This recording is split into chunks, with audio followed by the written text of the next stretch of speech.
My dear brothers and sisters, today is Maundy Thursday. And the word Maundy comes from the Latin word mandatum, which means a command. The Lord, before his passion and death, gave one command to disciples to love others as he loved them by using two symbols which are closely related. We find the first symbol in the Synoptic Gospels, where Jesus takes bread, blesses it, breaks it, and gives to the disciples, saying, "Take this and eat. This is my body." So the bread, in a way, symbolized Christ's body that will be broken for them. Then he took the wine, blessed it, and shared with the disciples, saying, "Take this and drink. This is my blood. It will be poured out for you all."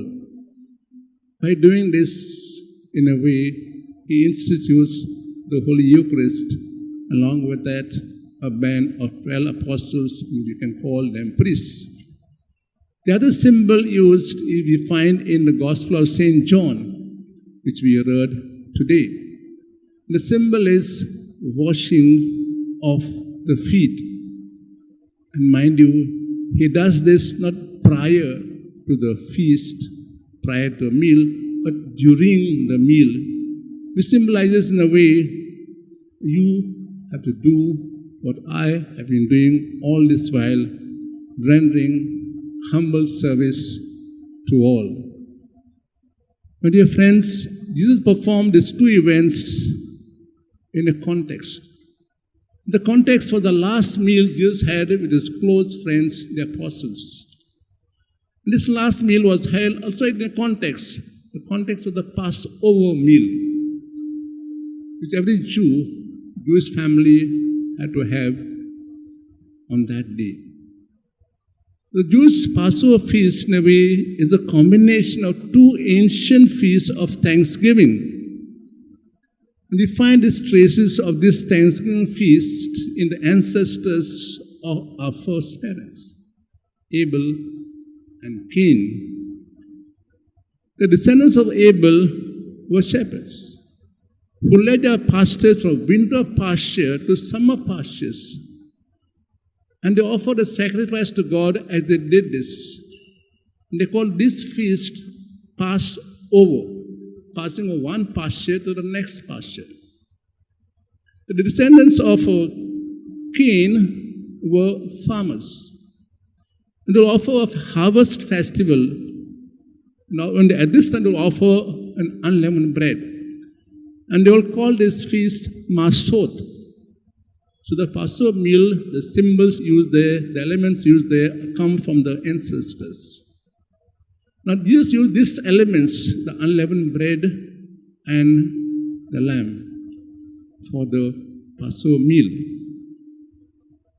We heard in the first reading how the meal used to be had. The meal, in a way, was a remembrance of what Xavier did for them, the miraculous so-called saving from the slavery to freedom. So every Jewish family, small or big, had to have this meal every year on this day. So Jesus has this meal, the last meal disciples, on this particular day. We heard in the readings today the washing of the feet and also about the Eucharist. And in the course of this time, as I said, the Lord institutes the Eucharist and the priesthood and also washes the feet. Now let's reflect on these two events of this day to see how we can apply it to ourselves. If we see that the two events and the Lord's life, there was no separation between what he said and what he did. Jesus began to wash the feet of the disciples. He knew very well who was to betray him. He knew very well who will deny him.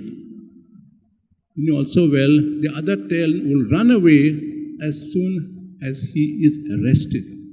And yet, he goes from one to the next, to a betrayal, to a denial, and those run away and begins to wash their feet. Why does he do that? It's because there is no so-called dichotomy between what he said, love everyone, and what he did. He loved each one unconditionally. And therefore, Jesus did not wait for a response from them, respond to love as he did. He just did what he said. So, there was perfect synchrony between his life of saying and his life of doing. And from then on, he moves to the next step.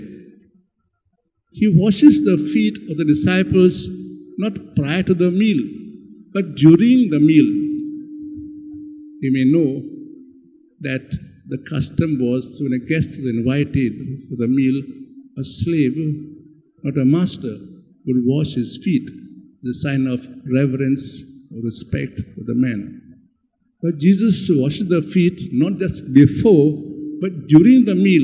And why that? It symbolizes in a way that so-called serving, so-called doing humble act, is not done just once in a year. It should be throughout your life. We should wash each other's feet, not just today. Washing the feet means doing humble service, loving others unconditionally, not just today, but throughout our life. The third thing we can learn from this is these two events, washing of the feet and having the meal, in a way summarize the entire life of Jesus. The look at the life of Jesus from the time he began the public ministry, what do we see? He thought about the kingdom. He spoke in plain words. He used parables. He used miracles. The whole life is summed up in this event. And he did all that because he loved them. St. John tells in the Gospel, God loved the world so much that he gave us his only Son who died for us. And therefore, the entire life of Jesus can be summed up in these two events, the washing of the feet and institution of the Holy Eucharist, where Jesus, in a way, sums up the entire thing by saying, do what I have done to you. Love others as I have loved you, by breaking your own body for others and by doing humble service.